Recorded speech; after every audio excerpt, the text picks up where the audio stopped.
Hi friends, டக்குனு சமையல்லேருந்து இன்றைக்கி நம்ம என்ன பார்க்க போகிறோம் அப்படின்னாக்கா, எப்படி சப்பாத்திக்கு ஒரு வெள்ளை குருமா பண்ணலாம் அப்படின்னு சொல்லிட்டு தான். இது சரவணபவன் ஸ்டைலில் பண்ணலாம் அப்படின்னு முடிவு பண்ணோம். அதுக்காக ஒரு குக்கரை அடுப்பில் வச்சுட்டு அதில் எண்ணெய் ஊற்றி, அது எண்ணெய் சூடானதுக்கப்புறம் என்ன பண்ணோம் அப்படின்னா, ஒரு பிரிஞ்சி இலை, பட்டை, சோம்பு, ஏலக்காய் எல்லாத்தையும் போட்டுட்டு நல்லா வதக்கிடலாம். இப்போ தான் ஒன்று ஒன்றா போட்டிருக்கோம். அது வதங்கினதுக்கு அப்புறமா ஒரே ஒரு வெங்காயம் தான் நாங்கள் எடுத்திருக்கோம். ஏன்னா எங்கள் வீட்டில் 3 பேர் தான். நாங்கள் 3 பேர் சாப்பிட்றதுக்கு தேவையான அளவுக்கு தான் எடுத்திருக்கோம். ஒரு வெங்காயம் தான். அந்த ஒரு வெங்காயத்தை கட் பண்ணி நல்லா வதக்கிடலாம். நல்லா வதங்கட்டும், செவக்க வதங்கினதுக்கப்புறம் பொன்னிறமாக ஆகட்டும். ஆனதுக்கப்புறமா நம்ம இஞ்சி பூண்டு பேஸ்ட் போட்டுக்கலாம். இப்போ பாருங்கள், வதங்கிட்டு இருக்கு. வெங்காயம் சீக்கிரம் வதங்கணும் அப்படின்னா 1 பிஞ்சு சால்ட் ஆட் பண்ணிட்டீங்க அப்படின்னு சொன்னால் சீக்கிரம் வதங்கிடும்.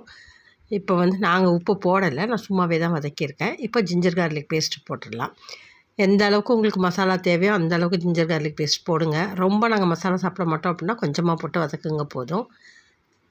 நல்லா அந்த பச்சை வாசனை போகட்டும், போகிற வரைக்கும் நல்லா வதக்கிக்கலாம்.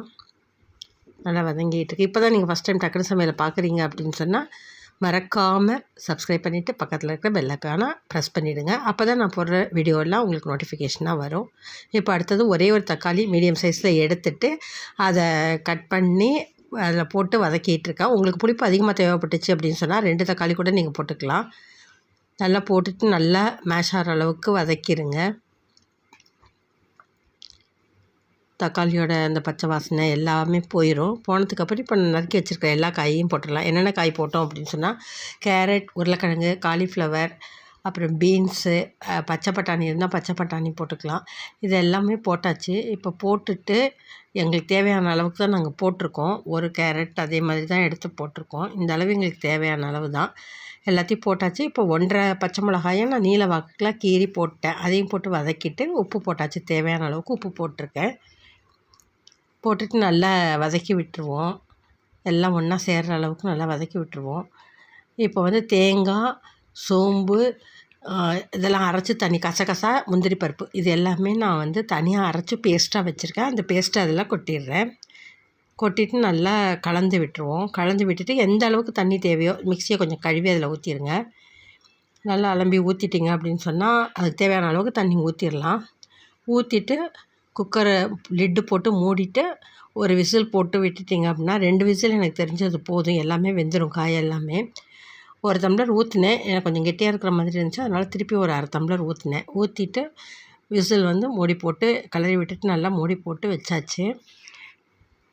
இப்போ அது மூடி போட்டுட்டு வச்சுட்டோம். கொஞ்சம் கொதிச்சதும் நான் மூடி போட்டேன். இந்த 1/2 டம்ளர் பத்தாத அளவுக்கு இருந்த தண்ணி எடுத்து இப்போ ஊற்றிருக்கேன். இப்போ மூடியாச்சு.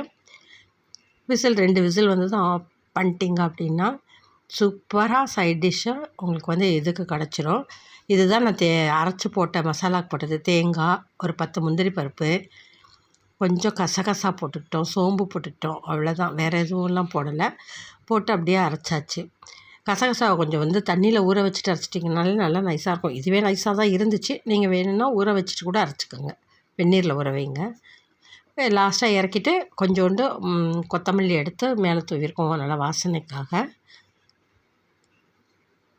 நான் குருமா சாப்பிட்டு பார்த்தேன், செம்ம டேஸ்ட்டாக இருந்தது. நீங்களும் பண்ணி பார்த்துட்டு எப்படி இருக்குது என்னங்கிறத கமெண்ட் செக்ஷனில் மறக்காமல் கமெண்ட் பண்ணுங்கள். சப்ஸ்கிரைப் பண்ணிவிட்டு பக்கத்தில் இருக்க பெல் ஐக்கானை மறக்காமல் பண்ணிவிடுங்க. முடிஞ்ச வரைக்கும் உங்கள் ஃப்ரெண்ட்ஸ் சர்க்கிள், ரிலேட்டிவ்ஸ்க்கெல்லாம் ஷேர் பண்ணுங்கள். தேங்க்ஸ் ஃபார் வாட்சிங் டக்குனு சமையல். இது நாங்கள் சப்பாத்தியோடு வச்சு சாப்பிட்டோம் இன்றைக்கி. தேங்க்ஸ் ஃபார் டக்குனு சமையல்.